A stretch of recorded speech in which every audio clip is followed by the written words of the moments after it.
Esto es el lado oscuro de la psicología. Los 2 experimentos psicológicos más crueles.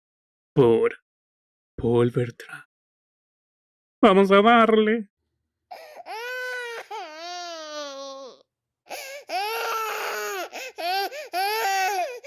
Advertencia. Este video contiene imágenes y narraciones que pueden afectar a la sensibilidad de algunas personas. Se recomienda la discreción del espectador.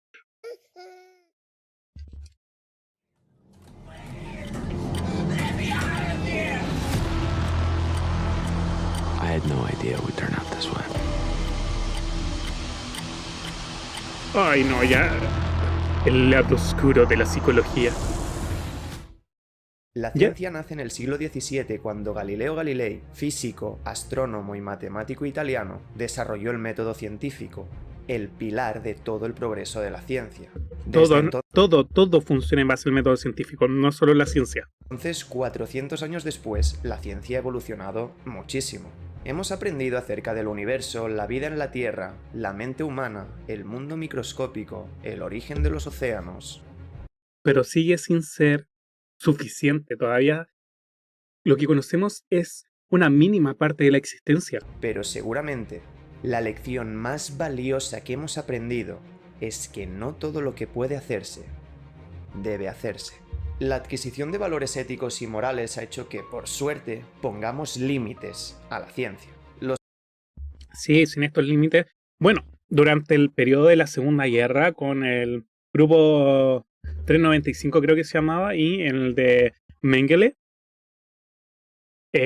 si bien fueron torturadores, fueron criminales horripilantes a la humanidad, lo que los grupos de científicos hicieron, sí generó conocimiento, se logró tener conocimiento de cuánto tiempo y cuánto castigo puede soportar un cuerpo, conocimiento de los flujos circulatorios, respiratorios, eh,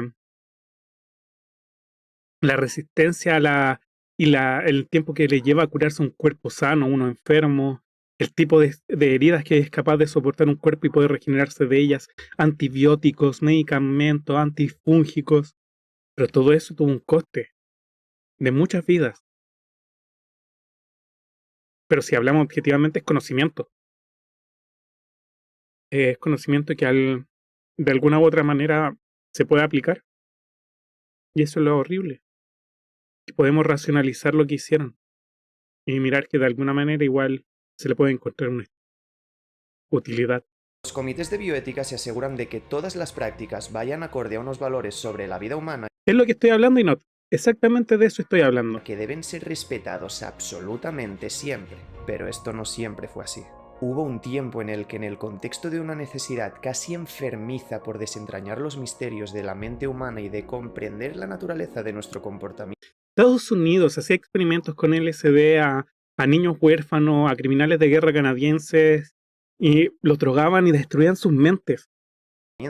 el mundo de la psicología fue artífice de unos experimentos que cruzaron todos los límites de la moral.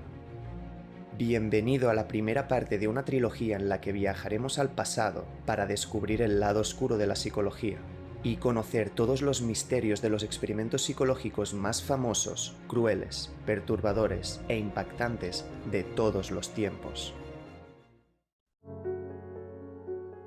Primer experimento. El pequeño Albert. Si no me equivoco, el pequeño Albert creo que fue el caso de un niño que entrenaron como el tema del caso de Pavlov, en el cual le ponían cosas muy adorables, muy tiernas, pero generaban ruido y estímulos negativos, cosa que él terminaba viendo eso y le generaba pavor, miedo y dolor. Año 1897. El fisiólogo ruso Iván Petrovich Y si no me equivoco, el tipo se le expulsó de la escuela de la comunidad científica por lo que había hecho. Pavlov está estudiando la digestión en los perros, algo que le valdría para ganar el Premio Nobel de Medicina en 1904. Pero lo que nos interesa no es esto. Lo que nos interesa es que Y sí, el caso de si no me equivoco, fue la CIA con Puerto Rico el que le estuvieron inyectando sífilis para ver cómo avanzaba la enfermedad sin tratamiento. Durante estos estudios, Pavlov descubrió un extraño comportamiento en los perros con los que estaba trabajando. El Vio que condicionamiento cuando se pavloviano. acercaba la comida, estos empezaban a salivar, y quiso ver hasta qué punto podía llegar este aprendizaje asociativo. A partir de entonces, cada vez que ponía la comida a los perros, hacía sonar una campana, como la que tienes que activar para enterarte de cuando subo vídeo, ¿vale? Sí, la que tienes que apretar para poder seguirme en el canal de ahora, el de Twitch. Vamos, sígueme. Y también el de reacciones, si estás viendo esto ya desde las reacciones. Sígueme, estamos a punto de llegar a los 1000, o sea, ya nos faltan 400. Vamos, dale, sígueme.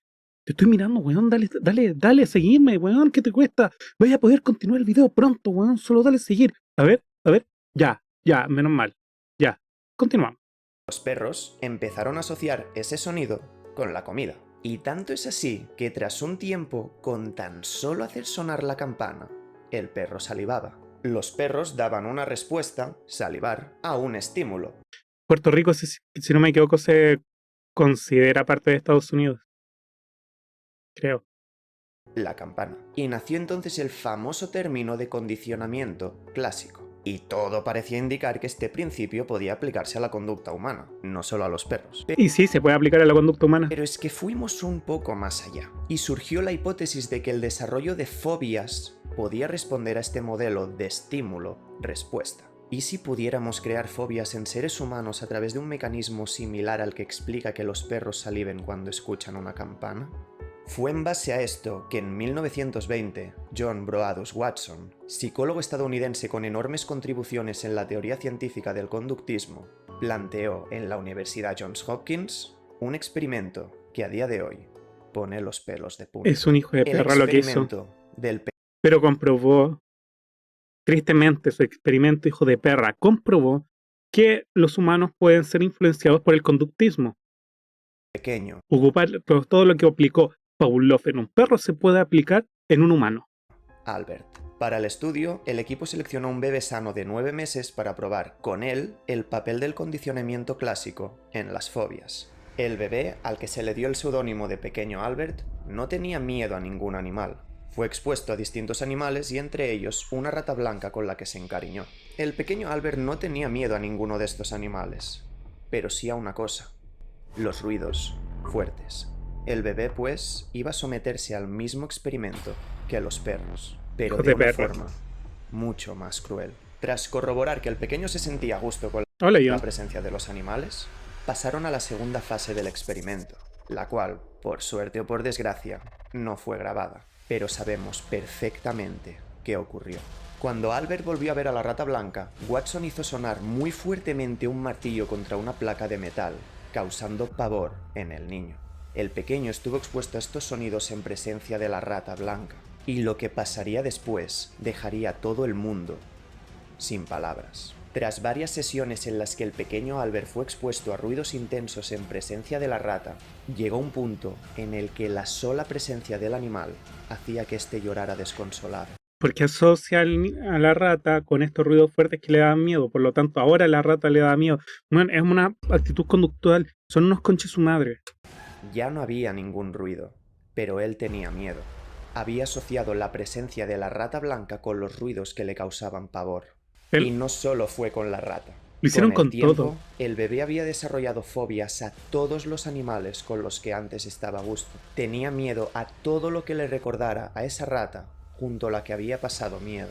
Igual que los perros salivando ante un estímulo, al pequeño Albert se le habían inducido miedos. Watson había conseguido, con una rata, un martillo y una placa de metal, inducir fobias en un ser humano. No sabemos si Albert arrastró las fobias a la edad adulta, pues murió a los 6 años de edad de una meningitis no relacionada con el experimento. Un experimento que ha pasado a la historia por ser uno de los más crueles. Crear miedos en un bebé. El experimento de la cárcel de Stanford.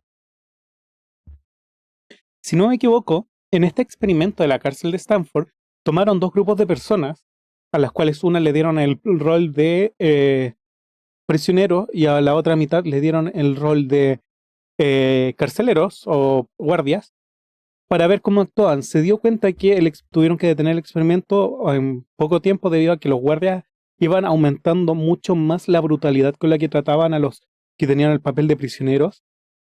humillándolos, azotándolos, generando que tuvieran actos homosexuales para humillarlos y burlarse de ellos, las jodas. Eh, Incluso en el momento que dijeron que este experimento creo que tenía que durar como un mes y duró una semana, una cosa así, las personas que estaban de guardia estaban reclamando por qué les estaban deteniendo el experimento, lo cual ellos jamás pensaron que iba a ser grabado, lo cual fue grabado y se mostró todo. Año 1971.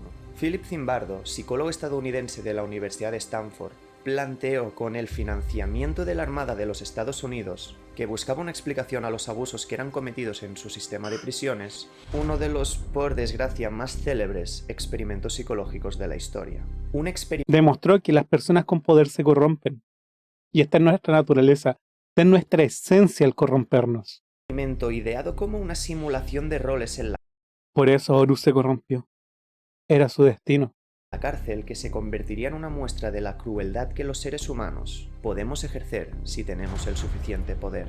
Zimbardo y su equipo pusieron anuncios en los diarios de la ciudad bajo la premisa de participar en una simulación de prisión a cambio de $15 diarios. Esta oferta fue suficiente para que 70 estudiantes universitarios respondieran al anuncio. De ellos, Zimbardo se quedó con un grupo de 24 personas, las que parecían más saludables y estables psicológicamente. Los participantes fueron enviados a los sótanos del Departamento de Psicología de la Universidad de Stanford, donde el equipo había recreado con todo lujo de detalles una prisión. Una vez ahí, de forma aleatoria, los estudiantes fueron divididos en dos grupos: guardias y prisioneros. Los guardias recibieron porras, gafas de espejo, uniformes militares y, a diferencia de los prisioneros, la posibilidad de volver a casa durante las horas libres.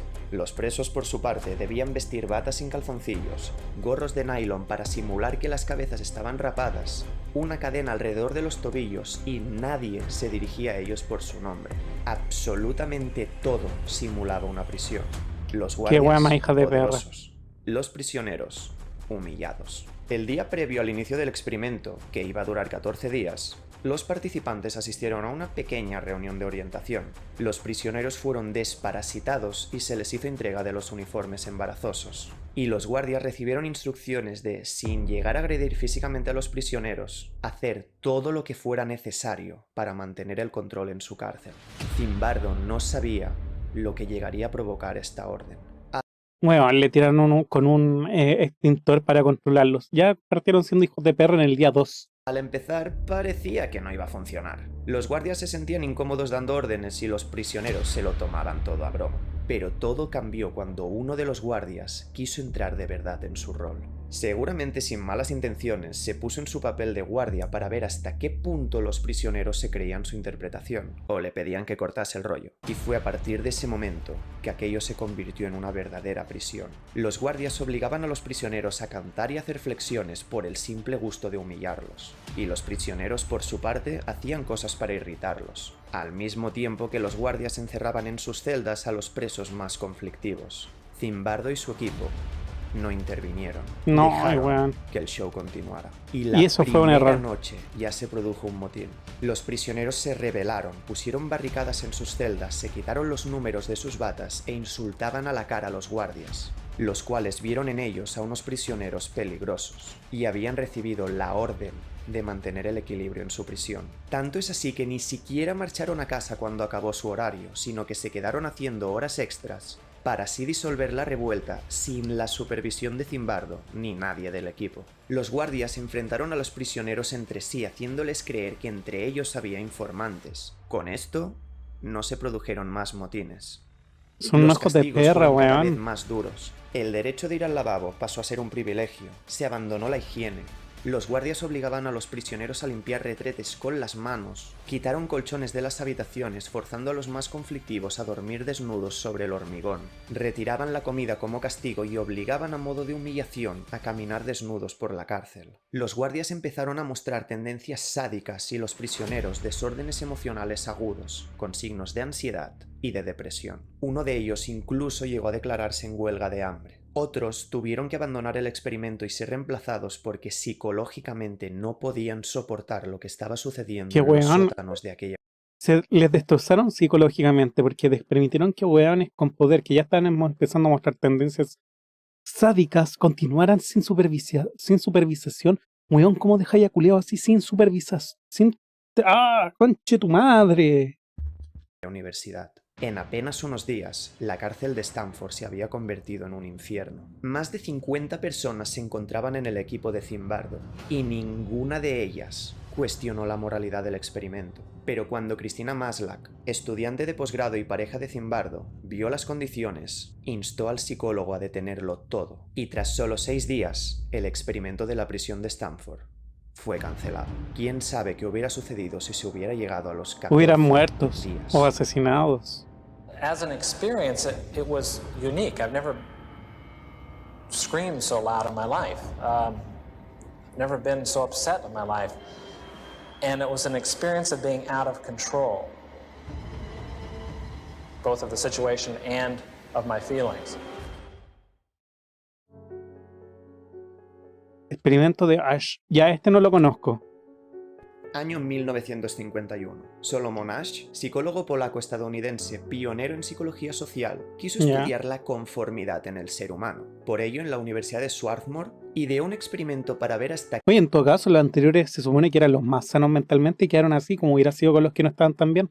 qué punto podemos cambiar nuestro pensamiento para no ir en contra de un grupo. El experimento constó de 50 rondas. En cada una de ellas, un participante se ponía en un aula con otras personas, que en realidad eran actores, para Ah, ya, sí, este lo conozco.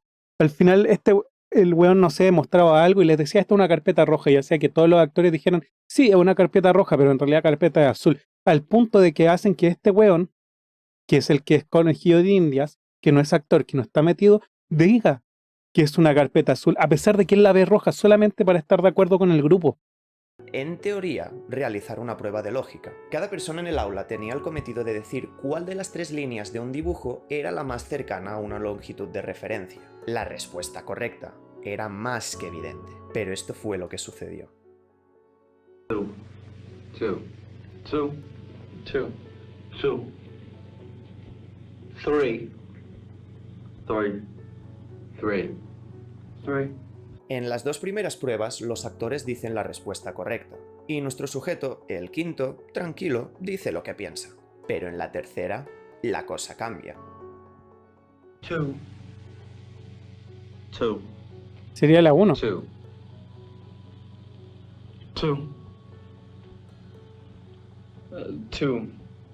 Los actores empiezan a decir de forma coordinada una respuesta claramente incorrecta. El sujeto negaba la evidencia ante sus propios ojos por la influencia del grupo. Algunos experimentaban una verdadera distorsión de la realidad, creyendo que el grupo estaba en lo cierto. Otros sabían que el grupo no tenía razón, pero simplemente no encontraban sentido a ir en contra. 1, 1, 1, 2. Claro que también había algunos con 2 Mira, pero al final, el resultado fue que 37 de los 50 participantes terminaron conformándose con las respuestas no, qué mal, incorrectas. weón. Vale, no es demasiado perturbador, pero un poco cruel sí, ¿no? Quiero decir, Es que esto quiere decir básicamente que no importa que el adoctrinamiento en grupo es factible porque te hacen creer lo mismo que el grupo por la seguridad que te indica el grupo.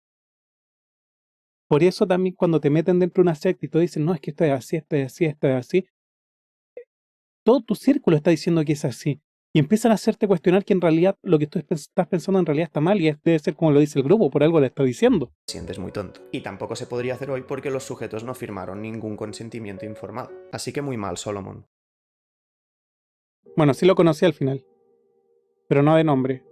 Madrugada del 13 de marzo de 1964. Kitty Genovese, una chica de 28 años de Queens, Nueva York, está conduciendo su Fiat rojo de vuelta a casa sin saber que otro coche la estaba siguiendo. 3:15 de la mañana. Kitty aparca a unos 30 metros de su apartamento. En ese momento, un hombre, Winston Mosley, corre hacia ella y la apuñala 2 veces en la espalda. Kitty gritó con todas sus fuerzas. Varios de sus vecinos escucharon los gritos de socorro y se asomaron para que el agresor marchara, pero no hicieron nada más. Kitty sola Este es un efecto que es que creo que era como el efecto multitud, que tú asumes que alguien más va a hacer algo. Por lo tanto, tú no haces nada, pero nadie hace nada.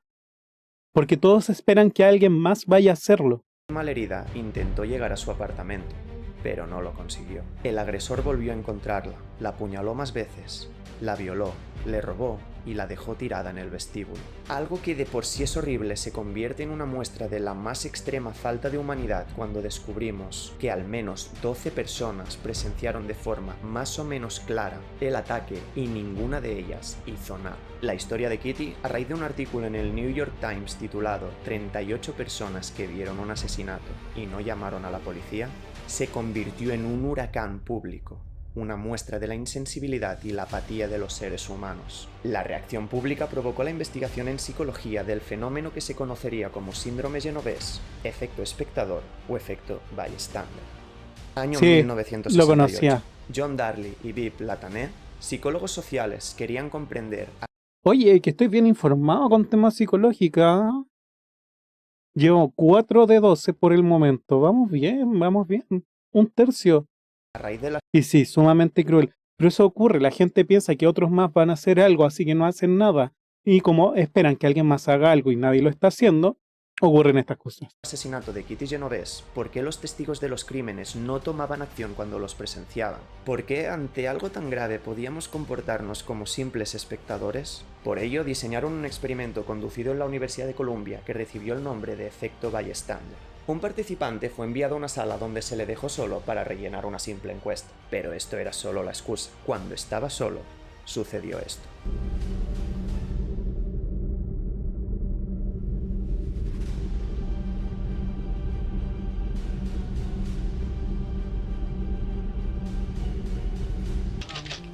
There's smoke coming out from under the door in that room where I was filling out the questionnaire. Estando solo, el participante avisó rápido de lo que sucedía. Pero ¿qué pasaría cuando repitieran este mismo escenario, pero no con una persona sola, sino con un grupo? 3 participantes, ninguno de ellos actor, fueron enviados para responder esa encuesta.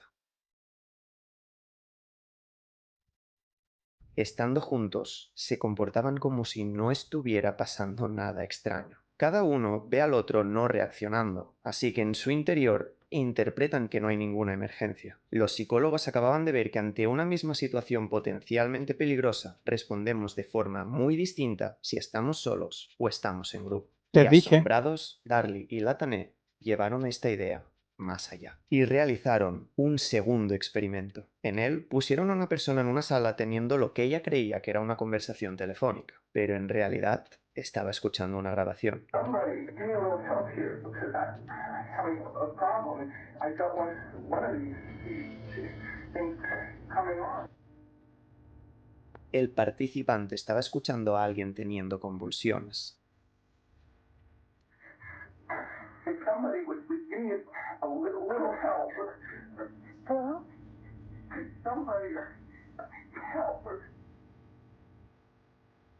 Estando sola, la chica fue rápidamente en busca de ayuda.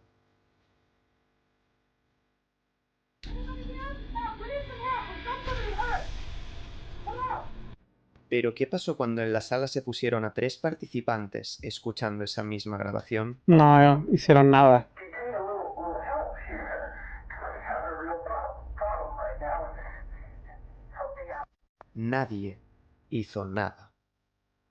Cuando hay más gente que puede responder a una urgencia, nuestra responsabilidad parece diluirse. A ver. Año 1960. Han pasado 15 años desde el final de la Segunda Guerra Mundial, pero los criminales de guerra del régimen nazi siguen siendo perseguidos. Y uno de los más buscados deberían era seguir siendo. Adolf Eichmann, quien fuera uno de los principales organizadores del Holocausto y responsable directo tanto de la solución final, entendida como el genocidio de la población judía europea, como de los transportes de deportados a los campos de concentración. Eichmann, junto a miles de militares y administrativos del régimen, fue el responsable del exterminio de los judíos en los campos de concentración, detallando hasta el último punto para culminar con el plan del nazismo. Con el final de la guerra y la victoria aliada, Eichmann, que había logrado escapar del campo de detención estadounidense, huyó a Argentina, donde se cambió el nombre a Ricardo Clemente. Sí, muchos de estos nazis llegaron a Latinoamérica. Por eso también hay tantos como alemanes en el sur de Chile. Llegó el 15 de julio de 1950 y logró esconderse durante casi 10 años, pero nadie puede huir para siempre. Y el 20 de mayo de 1960, el Mossad, una de las agencias de inteligencia de Israel, dio con el monstruo. Eichmann fue secuestrado y trasladado a Israel para ser juzgado en Jerusalén por crímenes de guerra, crímenes contra la humanidad y crímenes contra la población judía. Evidentemente, Eichmann fue ejecutado. El 1 de junio de 1962, este monstruo fue ahorcado. Pero durante este juicio, al otro lado del mundo, en Connecticut, Estados Unidos, un psicólogo obsesionado con las bases psicológicas de la obediencia humana reflexionó sobre lo que estaba viendo en el mediático juicio del criminal de guerra. Stanley Milgram, psicólogo de la Universidad de Yale, convencido de que era imposible que millones de alemanes fueran cómplices del Holocausto y de que miles de ellos participaran activamente y por voluntad propia en las atrocidades cometidas en él, se preguntó: ¿y si Eichmann y su equipo solo estaban obedeciendo órdenes? Milgram creía que solo la obediencia a unas autoridades malvadas podía hacer que unas personas normales cometieran semejantes actos de crueldad. Sí, lo he visto también. Que al final la gente excusa sus acciones en base a que fueron ordenadas. Por lo tanto, diluyen su pensamiento de responsabilidad ante lo que están haciendo, debido a que lo catalogan que la responsabilidad la lleva la persona que les ordenó dichas cosas, y ellos no. Y fue en base a esto que en 1961 diseñó un experimento que, una vez más, cruzaría todos los límites de la moralidad. Fue el experimento, si no me equivoco, era dando toques de dolor. Una persona tenía que dar toques eléctricos a otra, y iba subiendo la intensidad dependiendo de lo que iba diciendo, y esto era por las órdenes del experimento. Estas personas iban aumentando el dolor sin importar cuánto gritara la otra persona que lo recibía los choques eléctricos, solamente excusándose de que eran las órdenes que le dieron para el experimento.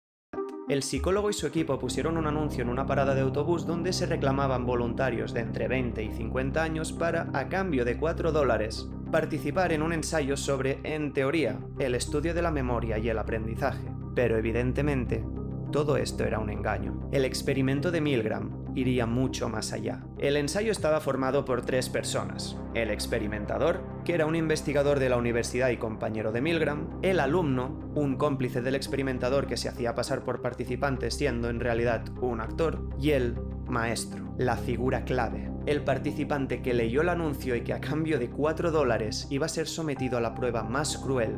No, el experimento de la ola habla del tema de generar un grupo y darle una identidad, que en el momento en que logras generar una identidad, un grupo y una hermandad, estas personas van a seguirlo fielmente porque les da una sensación de pertenencia de su vida. En teoría, el maestro debía enseñar al alumno a mejorar su memoria. Pero, ¿cómo? Pues de una forma que a día de hoy sería impensable. Maestro y alumno fueron enviados a salas distintas, y el experimentador dijo al maestro que tenía que hacer un test al alumno y que cada vez que se equivocara debía apretar un botón que, se le dijo, enviaría una descarga eléctrica al alumno que, si bien empezaría en 15 voltios, se iría incrementando por cada respuesta incorrecta hasta un límite de 450 voltios, superior a la descarga de una pistola eléctrica. Todo era una simulación, pero el maestro estaba seguro de que iba a dar descargas eléctricas de verdad al alumno. Y aunque fueran personas sin antecedentes de violencia, habían recibido la orden, por parte del experimentador, de hacerlo. ¿Obedecería o sería incapaz de hacer daño a un ser humano? Bueno, esto fue lo que sucedió. Rock house. Answer. Wrong. 150 volts. Answer horse. Experiment, that's all. Get me out of here. Get me out of here, please. Continue, please. Go right on. I refuse to go on. Let me out. The experiment requires you continue, teacher. Please continue. A partir de aproximadamente el nivel de los 70 voltios, el actor que hacía de alumno empezaba a mostrar claras señales de dolor. Bien, se los dije. That is incorrect. This will be at 3:30. The correct phrase is rich boy. Let me out of here. My heart's bothering me. Let me out, I tell you. Let me out of here. Let me out of here. You have no right to hold me here. The next phrase is fast. Let me out. Let me out. Let me out of here. Let me Bird, out. car, train, plane. Continue, teacher. pero cuando el maestro se volteaba para decirle al investigador que no quería continuar, este utilizaba expresiones como: continúe, por favor, el experimento requiere que usted continúe, es absolutamente esencial que usted continúe y usted no tiene opción alguna. Debe continuar. Y ante estas órdenes, se lo dije. Continuaban apretando ese botón que sabían que cada vez estaba infringiendo más dolor a esa persona que tenían al otro lado de la habitación. El maestro estaba oyendo los gritos de dolor, y aún así, pese a ser consciente del sufrimiento que estaba sintiendo su alumno, seguía. Más de la mitad de los participantes llegaron a la descarga de 450 voltios, y se cree que de haber sido real, casi todos los maestros hubieran terminado matando a sus alumnos. Milgram publicó los resultados del ensayo en 1963, diciendo lo siguiente: la extrema buena voluntad de los adultos de aceptar casi cualquier requerimiento ordenado por la autoridad constituye el principal descubrimiento del estudio. Un estudio que nos demuestra que el peso de la autoridad nos puede llevar a cometer actos de maldad que en condiciones normales jamás cometeríamos. Un experimento que otra vez nos muestra la cara más oscura de la humanidad y de la ciencia. Año 1930. Harry Harlow, el 26º psicólogo más citado de la historia, llega con 25 años a la Universidad de Wisconsin después de obtener su doctorado. Iba a iniciar su carrera como investigador del comportamiento de primates no humanos. Así pues, en 1932 estableció una colonia de macacos rhesus, a los que criaba en una especie de guardería, apartándolos de sus madres. Si no me equivoco, acá uno hace un experimento poniendo a los macacos bebés junto a un peluche peludito que genera calor, pero no da alimento, y un robot muy frío, pero que sí da alimento. Y los pequeños bebés macacos se van a acostar en el peluchito y terminaron muriendo de hambre. Al nacer. Esta tan polémica alternativa de crianza, conocida como privación materna, inspiró a Harlow más adelante en su vida para diseñar un experimento que merece, sin duda, su puesto en esta lista. Era el año 1960. Harlow separó a un bebé mono de su madre al nacer para comprender la naturaleza de la dependencia materna. Para el estudio puso en contacto a la cría con dos madres falsas que imitaban a las hembras de su misma especie. Estoy demostrándole que sé, gente, no soy solo un onichivo cientificoide, también sé de psicologoide. Una les estaba dije. hecha de tela y otra de alambre. Esta madre de alambre era la que tenía un sistema integrado para alimentarlo, y la madre de tela, más allá del confort, no le aportaba absolutamente nada. Harlow y su equipo vieron cómo el mono pasaba la mayor parte del día con la madre de tela y solo se acercaba a la de alambre 1 hora al día para comer, pues había realizado una asociación de esta con la comida. Harlow descubrió así que en la relación madre-hijo había mucho más que una simple búsqueda de leche para alimentarse. Los monos necesitaban este contacto íntimo para desarrollarse psicológicamente, pero Harlow solo les estaba dando una muñeca de madera, a la que se aferraban como única opción ante la soledad de esa sala de la universidad. Y los experimentos, que se prolongaron durante más de 15 años, fueron cada vez más al límite. Para encontrar nuevos datos sobre la relación madre-hijo, Harlow creó situaciones para asustar a los bebés. Cuando les hacía tener miedo, los monos corrían hacia su madre falsa de tela, creyendo que así estaban protegidos. Y al ver este comportamiento, Harlow volvía a asustarlos, pero habiendo quitado antes a la madre de tela del habitáculo. Y el mono no corría hacia la de alambre que lo alimentaba. Se quedaba solo en una esquina, asustado, acurrucado, paralizado y chupándose el pulgar. Vio también que estos experimentos de aislamiento de su madre los llevaban a experimentar estrés tanto emocional como físico, así como problemas para parearse en la edad adulta. Pero no detuvo sus ensayos hasta 1985. El experimento de Harlow demostró que en efecto el contacto físico con la madre es esencial en nuestro desarrollo psicológico. Pero ¿a qué precio? Harlow informó por primera vez de sus resultados en la 60ª Convención Anual de la Asociación Estadounidense de Psicología. Ojalá le hayan quitado el título al culiao. Terminaría con una lluvia de aplausos y que tenía como título La naturaleza del amor. Irónico. Hijo de perra.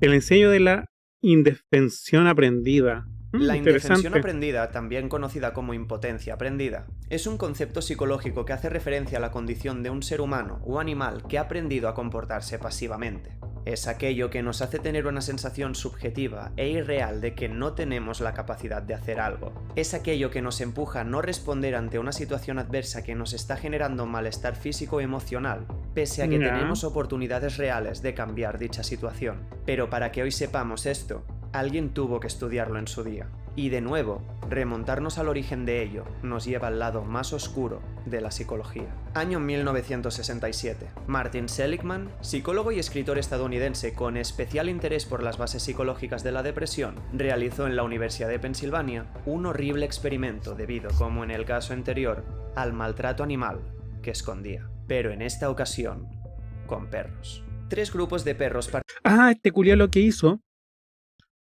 fue, si no me equivoco, fue tener un grupo de perros que les enseñaba solo con cariñitos, un grupo de perros que solo maltrataba y un grupo de perros el cual enseñaba con cariños y con castigos. Y el grupo que salió mejor psicológicamente tras el experimento fue el que recibía ambos tipos de estímulos. Participaron en el experimento, que se dividió en 2 partes. En la primera parte del ensayo, al grupo 1 de perros, que era simplemente el control, solo se les puso un arnés durante un tiempo y luego fueron soltados. Pero con los grupos 2 y 3, la cosa fue distinta. A los perros del grupo 2, estando amarrados, se les empezó a dar descargas eléctricas, pero tenían a su alcance una palanca que si la presionaban podían hacer que las descargas parasen. Y a los perros del grupo 3 se les hizo exactamente lo mismo, pero con una diferencia muy importante. Sus palancas no funcionaban. No podían detener... No, es otro experimento y es peor, weón. Esto es peor de lo que yo pensaba. De ninguna forma las descargas eléctricas. Así que para ellos ser electrocutados se convirtió en algo inevitable. Y es así como se llegó a la segunda parte del experimento.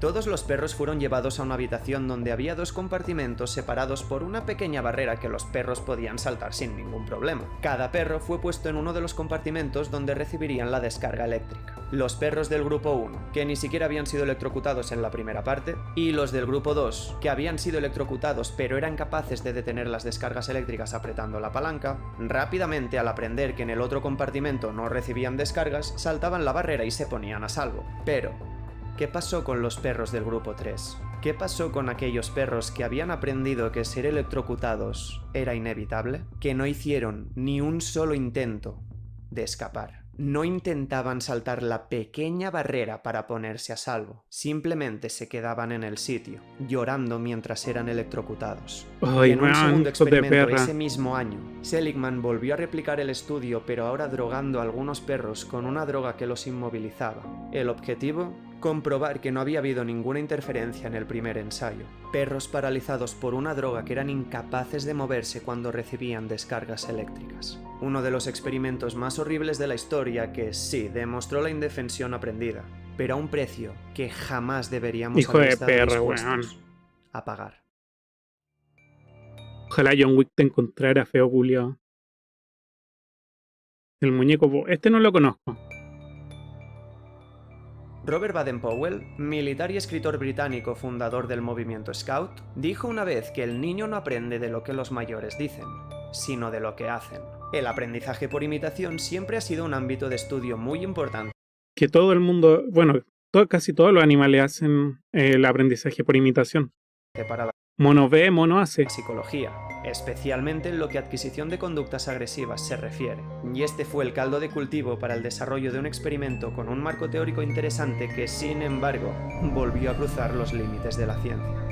Año 1960. El muñeco Bobo sale al mercado. Un juguete hinchable de aproximadamente 1,5 metros de alto compuesto de plástico blando que se pintaba para que pareciera un payaso, y que tenía la característica de que al ser golpeado, se levantaba fácilmente. Un muñeco que sería la herramienta e imagen por excelencia de un experimento que en 1961 realizaría Albert Bandura, psicólogo canadiense de la Universidad de Stanford que tenía el objetivo de estudiar la naturaleza de la agresividad. Bandura y su equipo diseñaron un ensayo para ver hasta qué punto los niños pueden aprender a tener comportamientos agresivos por imitación de los adultos. Para el estudio, seleccionaron a 36 niños y 36 niñas de entre 3 y 5 años para posteriormente dividirlos en 3 grupos. 24 serían simplemente el grupo control, 24 estarían expuestos a un modelo no agresivo y 24 a un modelo agresivo.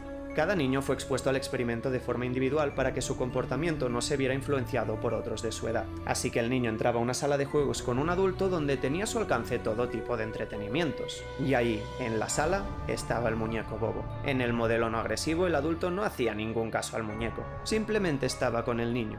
Pero en el modelo agresivo, las cosas eran bastante diferentes. A ver, ¿cómo Tras cambiaban? más o menos un minuto de haber entrado en la habitación, el adulto empezó a mostrarse agresivo física y verbalmente con el muñeco bobo. Ay, Lo golpeaba en la culiadito. cara con un martillo de juguete mientras lo insultaba. El niño a todo esto seguía con sus juegos, pero prestando atención a lo que el adulto estaba haciendo con ese muñeco de payaso. Tras un tiempo a los niños se los dejó solos en la habitación, sin saber que estaban siendo grabados. Y esto fue lo que Ay, sucedió. no, weón.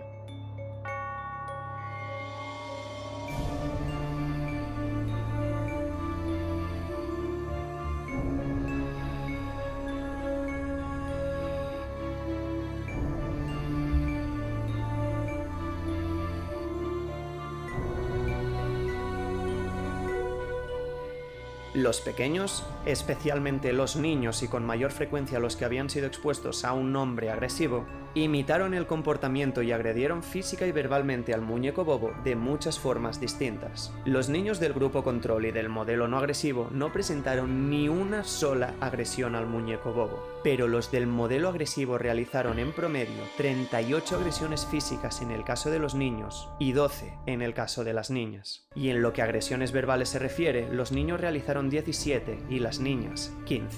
El experimento del muñeco bobo nos demostró que las personas no solo aprendemos por conductismo, por recompensa o castigo, sino también por observación e imitación. Y a pesar de su falta de ética, quizás es uno de los pocos que podemos justificar, pues de él derivaron muchos estudios e investigaciones que nos hicieron profundizar en cómo los niños pueden ser influenciados para toda su vida al experimentar situaciones agresivas en el hogar. Así que en O parte... sea, sí, influenció a los niños, pero también yo creo que este es el menos fuerte de todos los experimentos que hemos estado viendo. Gracias a él, empezamos a tomar conciencia de la importancia de mantener un ambiente de no agresividad en casa. Noveno experimento, el experimento de los ojos. 4 de abril de 1968. Martin Luther King, pastor y activista estadounidense, líder del movimiento. No conozco este experimento, pero creo que entablaron conversaciones con personas que tenían los ojos vendados probablemente, y al darse cuenta que estaban apoyando uno de los otros y defenderlo y ver que eran de tonos de color de piel distintos, vieron que no les generaba problemas sus ideales, sino su piel, creo. Por los derechos civiles para los afroestadounidenses y ganador del Premio Nobel de la Paz, es asesinado en el balcón del Lorraine Motel en Memphis, Tennessee, a manos de James L. Ray, un segregacionista blanco. 300.000 personas acudieron a sus funerales y su muerte provocó una oleada de motines raciales en más de 60 ciudades de los Estados Unidos. Todo el país se paralizó, y en este contexto, una maestra de una escuela de primaria en Iowa quiso dar a sus alumnos una experiencia práctica para entender la discriminación. Jane Elliott, en un intento para que sus alumnos comprendieran aquello contra lo que había luchado Martin Luther King, sin ser psicóloga, iba a desarrollar uno de los experimentos psicológicos más perturbadores de toda la historia. El conocido como experimento de los ojos. Iba a convertir el aula en una selva de discriminación. Un lunes por la mañana, sin previo aviso y sin consentimiento de los padres, Jane Elliott iba a hacer lo siguiente. I mean, the blue-eyed people are the better people in this room. Oh, yes, they are. Blue-eyed people are smarter than brown-eyed people. No, esta buena que está This is haciendo. a fact. Blue-eyed people are better than brown-eyed people. The blue-eyed people get 5 extra minutes of recess, while the brown-eyed people have to stay in. The brown-eyed people do not get to use the drinking fountain. You'll have to use the paper cups. You brown-eyed people are not to play with the blue-eyed people on the playground, because you are not as good as blue-eyed people. The brown-eyed ¿Qué people mierda in this estáis room today haciendo, are vieja wearing culiá? collars, so that we can tell from a distance what color your eyes are. Ready, Laurie? Brown-eyed. She's a brown-eyed. You'll begin to notice today that we spend a great deal of time waiting for brown-eyed people. The yardstick's gone. Well, okay. I don't see the yardstick, do you? Hey, listen, you better keep that on your desk so if the brown-eyed people get out of hand. Oh, You think if the brown-eyed people get out of hand, that would be the thing to use? Who goes first to lunch? The blue-eyed people. No brown-eyed people go back for seconds. Blue-eyed people may go back for seconds. Brown-eyed people do not. pendeja de mierda. Don't you know? They're not smart. 2 días. Este fue el tiempo necesario para que la discriminación invadiera esa clase de tercero de primaria. Y el martes después del No, en este caso los padres no firmaron nada, Italy. En este caso que estamos viendo ahora, no firmaron nada, no tenían idea. recreo, la profesora vio que algo sucedía en el aula. What happened at recess? Were two of you boys fighting? Russell and John were. What happened, John? Russell called me names and I hit him in the gut. What did he call you? Brown eyes. Did you call him brown eyes? They always call us that. Yeah. All of the boys call us that. They keep calling us brown eyes. What's wrong with being called brown eyes? It means that we're stupider. Well, not that. But... Oh, that's just the same way as other people calling black people niggers. Yeah. Is that the reason you hit him, John? Did it help? Mira lo que hiciste. Did it stop him? Did it make you feel better inside? Stop Russell. Make you feel better inside? Did it make you feel better to call him brown eyes? Why do you suppose you call him brown eyes? Right, because he has brown eyes. Is that the only reason? He didn't call him brown eyes yesterday and he had brown eyes yesterday. Didn't he? Because we just started ever since you put those blue rings on there. Tease him. Kind of tease him. Oh, is this teasing? No. Well, he did it. Were you doing it for fun, to be funny, or were you doing it to be mean? Bueno, tú les provocaste esto. Tú hiciste que fueran así. Pero lejos de detener el experimento, aun sabiendo que aquellos inocentes niños se estaban convirtiendo en crueles discriminadores, Jane Elliot lo complicó todo todavía más, y el miércoles le dio la vuelta a todo. Yesterday, I told you that brown-eyed people aren't as good as blue-eyed people. That wasn't true. I lied to you yesterday. The truth is that brown-eyed people are better than blue-eyed people. Russell, where are your glasses? I forgot them. You forgot them. And what color are your eyes? Blue. The brown-eyed people may take off their collars, and each of you may put your collar on a blue-eyed person. Toma, bastardo. The Lo brown-eyed está. people get 5 extra minutes of recess. You blue-eyed people are not allowed to be on the playground equipment at any time. Pero, Juan, se está pasando la mano esta culiada de estar haciendo esto sin ser psicóloga. Brown-eyed people. Brown-eyed people are better than blue-eyed people. They're smarter than blue-eyed people. And if you don't believe it, look at Brian. Do blue-eyed people know how to sit in a chair? Very sad. Very, very sad. Y en ese mismo instante, creyendo que realmente eran inferiores, empezaron a bajar su rendimiento. Ellos mismos se decían que eran tontos, y la profesora se limitaba a decirles que en efecto, lo eran. Aún así, viendo la situación, esa misma tarde, Jane decidió detener el experimento.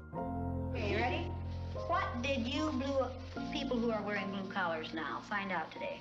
Should the color of some other person's eyes have anything to do with how you treat them? No.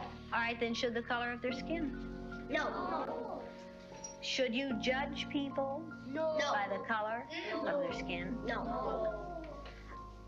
You're going to say that today, and this week, and probably all the time you're in this room. You'll say, "No, Mrs. Elliott." No. Every time I ask that question. No. Then, when you see Weón, es palpico lo que a hizo. black man or an Indian or someone walking down the street, are you going to say, "Look at that silly looking thing"? No. Does it make any difference whether their skin is black or white? No. Or yellow? No. Or red? No. Is that how you decide whether people are good or bad? No. Is that what makes people good or bad? No. Let's take these collars off. Hey, sticky stuff. You'd have to sort Mr. Valley, you can have. What would you like to do with them? Throw them away. Go ahead. Seguramente la intención de Jane Elliot era pura, pero aunque algunos de los estudiantes dijeron tiempo después que aquella experiencia les cambió la vida para bien, este experimento volvió a romper con todos los límites de la ética. No, Forzó a niños de 8 años a discriminar a sus compañeros. Una lección de vida a cambio de sufrir en carnes propias la discriminación. Bueno, a veces necesitas vivir mierda para saber qué no hacer. It seemed like when we were down on the bottom, everything bad was happening to us. The way they treated you, you felt like you didn't even want to try to do anything. It seemed like Mrs. Elliot was taking our best friends away from us. Uf, qué duro. El experimento monstruo. Otoño del año 1938. Wendell Johnson, psicólogo, actor y autor estadounidense, que había dedicado gran parte de su vida a la investigación sobre el origen de la tartamudez, empieza a pensar en la idea de realizar un experimento para comprender sus bases fisiológicas. Él creía que la tartamudez, un trastorno del habla que causa interrupciones en la fluidez al hablar, no se debía a un problema en el cerebro o en los mecanismos neuronales, sino que era un comportamiento aprendido. Dile a un niño que tartamudea, y este tartamudeará toda su vida. Y si era un comportamiento aprendido, podía desaprenderse. Por desgracia, Johnson no pudo encontrar bibliografía que respaldara su hipótesis. Debía ser él mismo quien la demostrara. A veces pasa cuando tienes alguna hipótesis y buscas bibliografía, no existe y tú tienes que ser pionero. Y para ello, diseñó un experimento que sería conducido por Mary Tudor, una estudiante de posgrado de psicología clínica. Un experimento que no recibe el nombre de experimento monstruo por nada. La Universidad de Iowa, donde ejercía como profesor Wendell Johnson, tenía un convenio con un orfanato en Davenport. Y es ahora cuando las cosas empiezan a volverse oscuras. Pues puta, no me digáis que a los pobres niños los volvió tartamudo en base a susto y cosas así. 17 de enero de 1939. Mary Tudor se desplaza al hogar de huérfanos de soldados y marineros de Iowa, un orfanato que se erigió como refugio para los descendientes de los hombres muertos durante la Guerra Civil, y aquel año, en el apogeo de la Gran Depresión, albergaba más de 600 huérfanos. Un lugar perfecto para encontrar niños sin familias que pudiesen denunciar lo que Johnson tenía preparado. Apoyado por el convenio con su universidad, el psicólogo tenía carta blanca. Mary Tudor, una vez ahí, seleccionó a 22 huérfanos de entre 5 y 15 años. 10 de ellos fueron seleccionados porque los maestros del orfanato le habían indicado que eran tartamudos.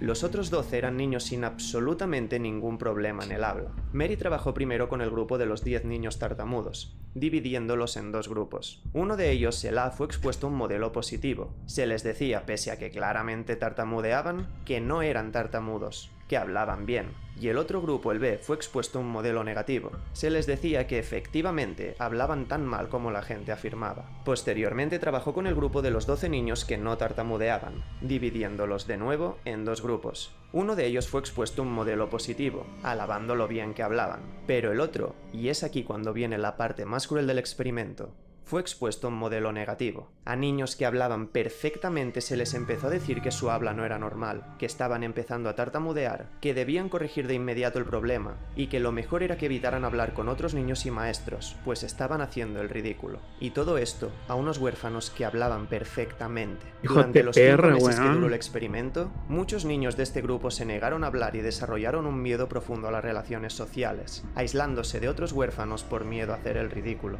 Una niña de 12 años que había formado parte de este grupo, Mary Corslake, incluso se fugó del orfanato y ya adulta, afirmó que ese experimento había arruinado su vida para siempre. Ella y los otros niños del experimento desarrollaron no solo problemas en el habla, sino fobia social y una pérdida total de autoestima que arrastraron toda su vida. Johnson, el monstruo del experimento, había logrado los resultados que quería. La tartamudez se debía a condicionantes puramente psicológicos, pero cuando Mary Tudor le dijo las consecuencias que el experimento había tenido en los huérfanos, el psicólogo, sabiendo la polémica que generaría, no publicó el estudio. Johnson ocultó todas las pruebas para que jamás se supiera lo que había hecho a esos huérfanos. años. Pero el caso dio un vuelco en el año 2001, 50 años después del experimento y con Johnson ya fallecido. Jim Dyer, periodista estadounidense, investigando el caso encontró el estudio y lo hizo público. Se abrió pues un caso contra la Universidad de Iowa, que culminó con la indemnización a los huérfanos que formaron parte del experimento y que pudieran ser localizados. 7 de los 22 recibieron un total de $1.200.000 por las cicatrices emocionales y psicológicas causadas por el monstruo. Bueno, les cagaron la vida. Que pueda compensar lo que este experimento provocó en aquellos huérfanos, quienes solos en aquel orfanato no tuvieron nadie a quien acudir. Ay, aquí viene la tercera ola, conche tu madre. Abril de 1967. El Caberly High School, un instituto de Palo Alto, California, iba a ser el escenario de uno de los experimentos psicológicos más famosos de la historia, que contó con su propia adaptación a la gran pantalla, la película alemana La Ola, basada en la novela homónima escrita por Todd Strasser. Ron Jones, pero qué buena película también es La Ola contando esta historia. Un profesor de historia de secundaria, en el marco del estudio de la Alemania nazi, quiso explicar a sus alumnos por qué la población alemana aceptó las acciones del régimen nazi durante el ascenso del Tercer Reich y la Segunda Guerra Mundial, pero incapaz de explicar con palabras por qué los ciudadanos alemanes permitieron que el partido nazi exterminara millones de seres humanos considerados como indeseables por la ideología promulgada por Adolf Hitler, decidió mostrárselo a través de un experimento sobre la disciplina del cual en poco tiempo perdería el control. Jones decidió crear un movimiento social ficticio dentro del aula como una demostración de la vinculación al fascismo, un movimiento al que llamó la Tercera Ola, en alusión tanto al Tercer Reich como al hecho de que en una serie de olas en el mar, la tercera es siempre la más fuerte. El primer día del experimento se basó en la primera premisa del lema, fuerza mediante la disciplina. Ron Jones escribió esta frase en la pizarra de la clase para que los 30 alumnos pudieran leerla. Instó pues a los estudiantes a comportarse de forma tremendamente disciplinada. El profesor adoptó un papel dictatorial. Les dijo que tenían que entrar en el aula y sentarse correctamente en su pupitre en menos de 30 segundos y sin hacer ruido. Poco a poco iba adoptando un rol más autoritario, obligando a aquellos que tuvieran alguna pregunta a levantarse y a preguntarlo con 3 palabras o menos, siempre acompañando la oración de Señor Jones. Todo el mundo se adhirió a esas normas, y Jones, que en principio solo iba a realizar este experimento un día, sorprendido por la facilidad para convertir a los alumnos en personas tremendamente disciplinadas al formar parte del movimiento, decidió continuar. Fuerza mediante la comunidad. La clase de historia ya era un grupo con profundo sentido de la disciplina y de la comunidad, y fue en ese momento que Jones creó el movimiento como tal. La tercera ola. Y no satisfecho con ello, inventó un saludo similar al del nazismo y a través de la disciplina instaurada el primer día, obligó a los alumnos a saludarse con él incluso fuera del aula. Todos obedecieron esa orden. Jones también dio tareas a cada uno de sus alumnos, como por ejemplo diseñar el logo de la tercera ola, reclutar amigos para el movimiento e impedir que alumnos ajenos al movimiento entraran en el aula. De nuevo, todos obedecieron. El movimiento estaba tomando vida y apenas estábamos en el segundo día.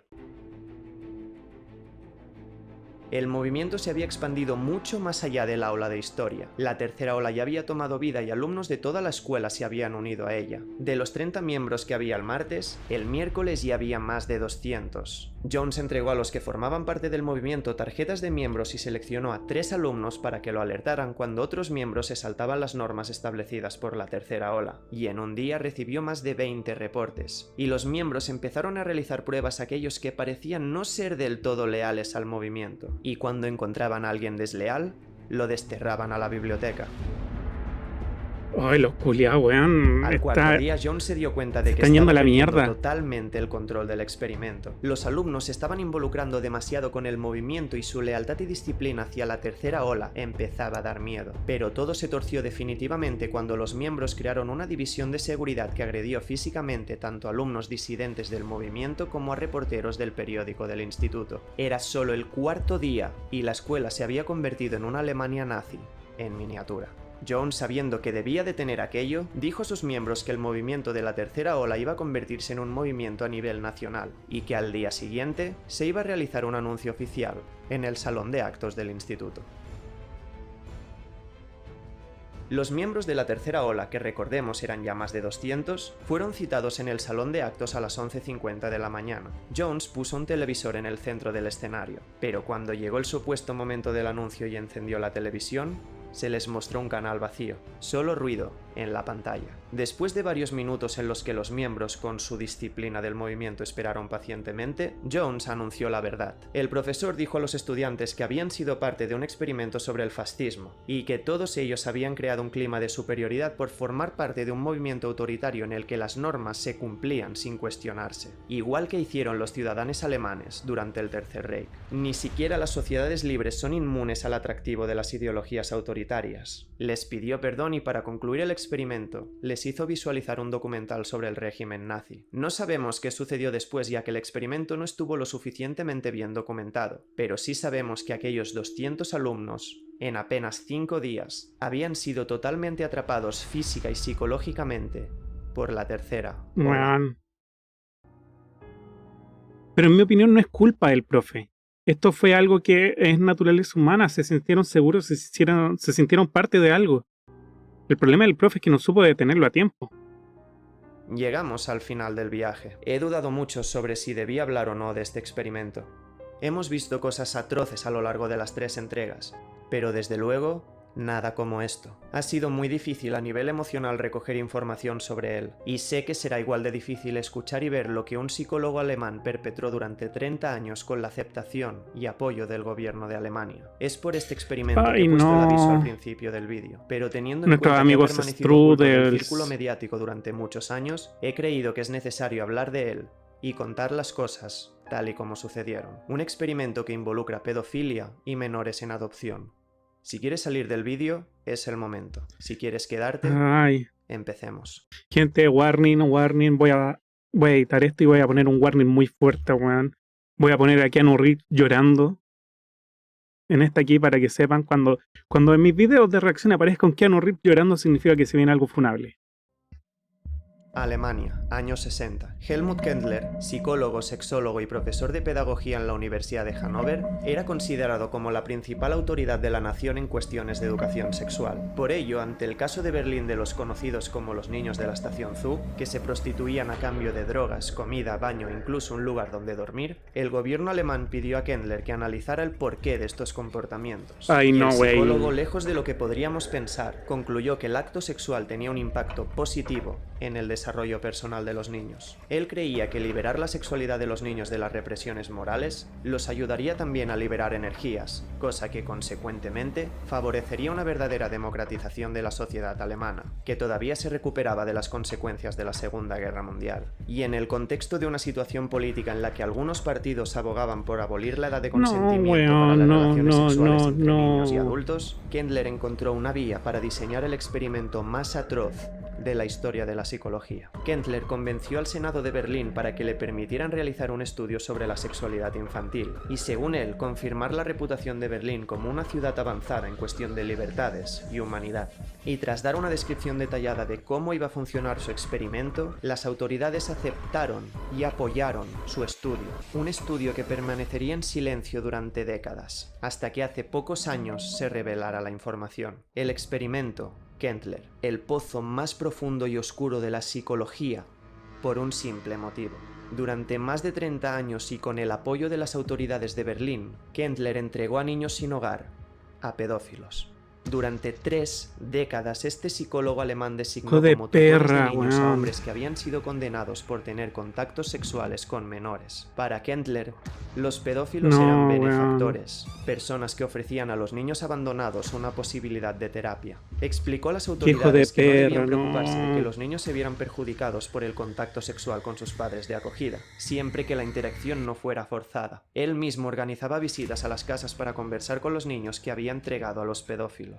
Y cuando veía que habían tenido sexo con sus cuidadores, afirmaba que las consecuencias podían ser muy positivas para su salud emocional, al vivir en un clima de liberación sexual y de amor. En los hogares de acogida se estaban produciendo a diario violaciones a menores como parte del experimento, y no olvidemos que las autoridades berlinesas lo sabían, lo apoyaron y le dieron todas las facilidades para que pudiera hacer lo que hizo. Una atrocidad que duró al menos 3 décadas. No sabemos a cuántos niños afectó, pero estamos hablando de decenas, sino cientos. Pero por suerte o por desgracia, hay una historia de un niño que conocemos bien, Marco. Marco era un niño sin hogar que deambulaba por las calles del Berlín occidental. Weón, qué horrible A los lo que 8 está años, pasando, lo atropelló un concha tu coche y madre. fue tomado por los servicios sociales de la ciudad. Pero lejos de ser su salvación, aquello lo condenó al infierno. En 1988, Marco fue enviado a una casa de acogida como parte del experimento Kendler. El hogar estaba a cargo de Fritz Henkel, un ingeniero que alojaba niños en su casa por sugerencia de Kendler y con el apoyo del gobierno alemán. Y entre 1988 y 2003, Marco vivió en la casa de este pedófilo. Las agresiones físicas, las amenazas verbales y los abusos sexuales eran parte del día a día para él y sus hermanos adoptivos. Marco pasó toda su infancia y adolescencia en el hogar de un monstruo porque las autoridades alemanas, por petición de Kendler, así lo establecieron. Y como Marco, qué horrible, hubo muchos más weón. niños. Bajo la influencia de Kendler, las prácticas pedófilas fueron toleradas y defendidas. Y este monstruo que perpetró el experimento más horrible de la historia murió en 2008 sin tener que dar explicaciones a la justicia por lo que hizo. Murió orgulloso de haber entregado a infantes huérfanos a pedófilos para, según él, fomentar la liberación sexual. Es simplemente incomprensible cómo las autoridades pudieron llegar a apoyar a Kendler en la creencia de que Qué los wea más pedófilos eran horrible, padres adoptivos weón. adecuados y de Qué que las relaciones aberrante. sexuales entre niños y adultos eran positivas para el desarrollo emocional. Kendler describió todas sus investigaciones como un éxito, diciendo que le había dado una oportunidad única a los niños hijo sin de hogar perra, Berlín. weón. Dijo que gracias a vivir en casas de pedófilos, estos niños descritos por él mismo como analfabetos que iban a sufrir problemas mentales por la falta de amor y cariño, pudieron convertirse en personas independientes con una vida decente y discreta. Con la mayoría de archivos desaparecidos y con el caso ya prescrito, no sabemos cuántos niños fueron presa de estos depredadores sexuales. Sandra Shears, actual senadora de Berlín y principal responsable de retomar el caso Kendler, ha prometido una indemnización para las víctimas de este monstruo. Pero de nuevo, no hay dinero en el mundo que ayude a cicatrizar las heridas emocionales tras haber sido No, condenado a weón. vivir toda la infancia en el hogar de un pedófilo. El experimento Kendler es la muestra más terrorífica de las atrocidades que la humanidad ha llegado a cometer en nombre de la ciencia. Una forma cruda de cerrar nuestro viaje al lado más oscuro de la psicología. Una manera de comprender qué caminos no deben volver a recorrerse. Jamás.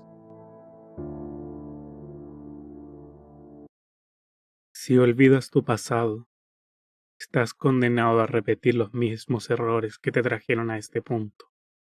Hey, si te gustó la reacción, recuerda darle like al video y suscríbete al canal, me ayudas mucho a crecer.